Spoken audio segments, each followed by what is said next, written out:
So, Astebreed. This game is a ton of fun. It is bright, exciting, loud, and is generally just energizing. The music is upbeat and drives you on. The effects and art are pretty and rewarding in and of themselves. And the gameplay is so damn cool looking and really satisfying for the most part. There are some issues I have with it, but I feel those are mostly because I have some sort of mental block for one of the gameplay modes. I just can't seem to get better at it, and it's pretty frustrating, but the game is just so damn cool I can't help but pick it back up time and time again.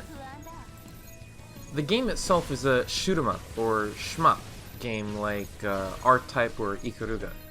However, unlike those, the camera shifts viewpoints many times in the middle of a level, and like some other shmups, it also utilizes background enemies that can only be targeted with specific attacks. It is quite dynamic compared to other games of its type while still firmly being in the same genre. It comes with two main modes of play, Arrange and Original modes. Original is the original system design from its previous PC-only release. It has a wide shot, a focused shot, a melee attack, and a super attack button. This is actually the mode I have problems with personally.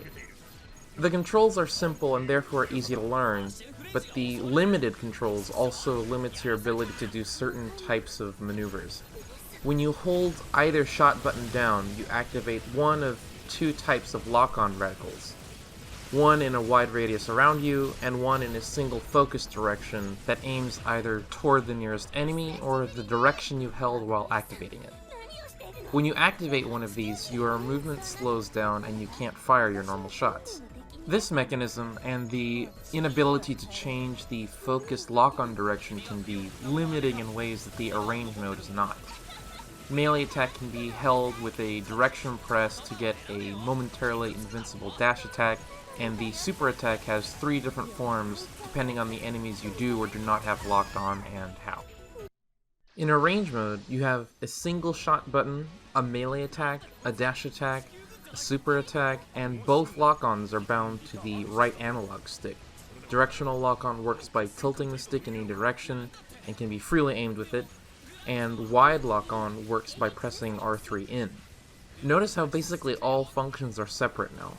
This allows far greater freedom of movement overall. For balance, the enemy placements and behaviors are changed to accommodate this in Arrange mode. The problem I personally am having with Original is that it feels limited not because the levels are difficult, but because controlling your ship is just more limiting.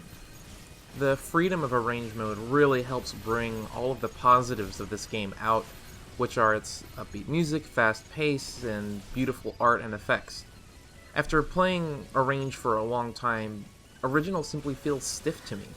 Granted, I've only put about 14 hours, which equates to about 30 playthroughs in the game, but as soon as I switch back to Arrange, the game just feels lighter, faster, more responsive, and just plain more fun, even though the actual changes are maybe not that large in number.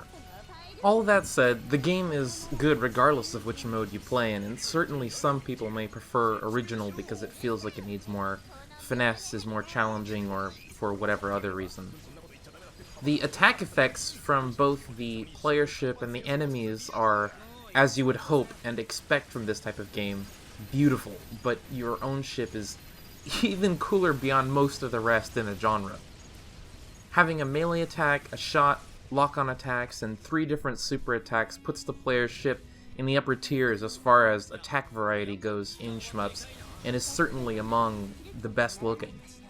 The three super attacks all have positively electrifying visual effects, and once you learn how to use them to maximum effect, they are pretty damn rewarding to pull off, especially the lock-on variations. You really feel like your ship is incredibly powerful, enough so to take on an entire army of ships on its own. In just about every other shmup, you do always do that, but it's rare for the ship to sell that feeling of one versus many and the power needed to face those kinds of odds so well, to this degree. The first couple of times I beat the game were incredibly exciting, as the final boss must be defeated with a super move. So you really get to see an awesome climax to what would, for most, be a really tough battle. Since the game is essentially on rails and the player doesn't advance the screen manually or anything, excluding the bosses, every stage is basically the same. This allows them to design the music to match the action on screen, and that really helps drive that excitement of this game in scenes like the ending of the final boss.